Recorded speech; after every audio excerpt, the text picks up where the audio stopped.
विवाहर अव्यवहित पूर्वर रसिक नागर जगा कालिया ठाकुर आमर सुसज्जित होती हली हली झुली झुली रुक्मणी को विवाह करने प्रभु जगा कालिया विराजमान करेंगे सजई होती बसे प्राणर ठाकुर प्रभु जगन्नाथ रुक्मणी को हरण करेंगे। आज रुक्मणी का हरण सरी जाए रुक्मणी को विवाह करने रसिक नागर प्रभु जगन्नाथ केड़े सुंदर भाव में सजई होती टाहियारे सुसज्जित होती रसिक नागर सेवायत माने भक्त माने माँ माने केड़े सुंदर भाव में से जगत पिता परम प्रेममय आनंद कंद सचिदानंद प्रभु जगन्नाथ को सजाऊँच विवाह मंडप जीवार अव्यवहित पूर्व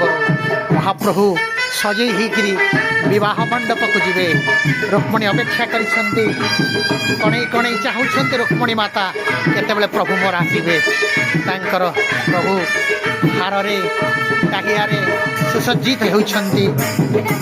बहु प्रतीक्षित देव विवाह अनुष्ठित होवार अव्यवहित पूर्व जगा कालिया जगन्नाथ महाप्रभु बड़ सुंदर भाव में निजक सजई होती पुणे विवाह होची कौटी जो स्वयं लक्ष्मी नारायण विराजमान कर लक्ष्मी नारायण विजय स्थली रे ये अपूर्व मुहूर्त भक्त मानकर श्रद्धालु मानकर प्रेम रे भक्ति गदगद भाव में देव विवाह जो अमृतमय कार्यक्रम वाह मनमुग्धकर देखंतु देखंतु ना से जगा कालिया केड़े सुंदर भाव में सजई केड़े सुंदर भाव में सजई अपेक्षा कर प्राणर रुक्मणी केतेबेले आसवे देवमंडप विवाह अनुष्ठित आहा देखिले पेट पूरी जाऊँ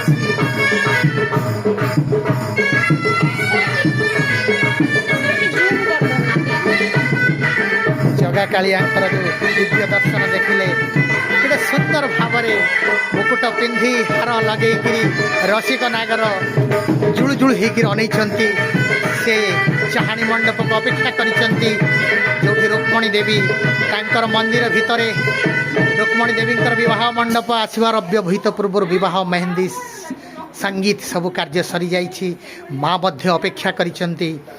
तांकर से मंदिर भितर कणई कणई जगन्नाथ महाप्रभु को चाहूँगी हे प्रभु जगन्नाथ हे परम प्रेममय हे सचिदानंद रुक्मणी कहते हे प्रभु आउ काल विलंब करंतुनि मो जीवन सबकि तुमको समर्पण कर आज से अमृत अवस्था आज से अमृत बेला आसी आज देवी रुक्मणी जगन्नाथ